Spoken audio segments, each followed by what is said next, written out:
മുട്ടൽ മരമുറി കേസിൽ special public പ്രോസിക്യൂട്ടറെ നിയമിച്ച് ഉത്തരവിറങ്ങി. അഡ്വക്കേറ്റ് ജോസഫ് മാത്യു ആണ് സ്പെഷ്യൽ പബ്ലിക് പ്രോസിക്യൂട്ടർ.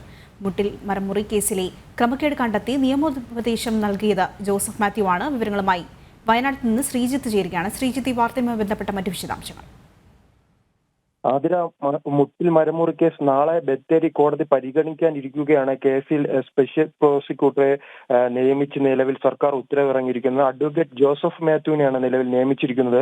മുട്ടിൽ മരമുറി കേസ് തുടക്കം മുതൽ തന്നെ ഈ കേസുമായി ബന്ധപ്പെട്ട് സർക്കാരിനും അതോടൊപ്പം തന്നെ വനം വകുപ്പിനും റവന്യൂ വകുപ്പിനും ഈ കേസുമായി ബന്ധപ്പെട്ട് നിയമോപദേശം നൽകി വന്ന ആളാണ് ജോസഫ് മാത്യു. മുട്ടിൽ മരമുറി കേസിന്റെ തുടക്കത്തിൽ ജില്ലാ പബ്ലിക് പ്രോസിക്യൂട്ടർ ആയിരുന്നു ജോസഫ് മാത്യു. അദ്ദേഹത്തിന്റെ ഇടപെടലാണ് ഈ കേസ് പൂർണ്ണമായും പുറത്തു കൊണ്ടുവരാൻ സഹായിച്ചത്. അതോടൊപ്പം തന്നെ ജില്ലാ പബ്ലിക് പ്രോസിക്യൂട്ടർ സ്ഥാനം ഒഴിഞ്ഞതിനു ശേഷവും ഇതുമായി ബന്ധപ്പെട്ട് സർക്കാരിന് പല നിയമോപദേശങ്ങളും നൽകി വന്ന ആളായിരുന്നു ജോസഫ് മാത്യു. അതിന്റെ അടിസ്ഥാനത്തിലാണ് നിലവിൽ അഡ്വക്കേറ്റ് ജോസഫ് മാത്യുവിനെ ഇത്തരത്തിൽ സ്പെഷ്യൽ പബ്ലിക് പ്രോസിക്യൂട്ടറായി നിയമിച്ച് പുതിയ ഉത്തരവിറങ്ങിയിരിക്കുന്നത്. ആതിര.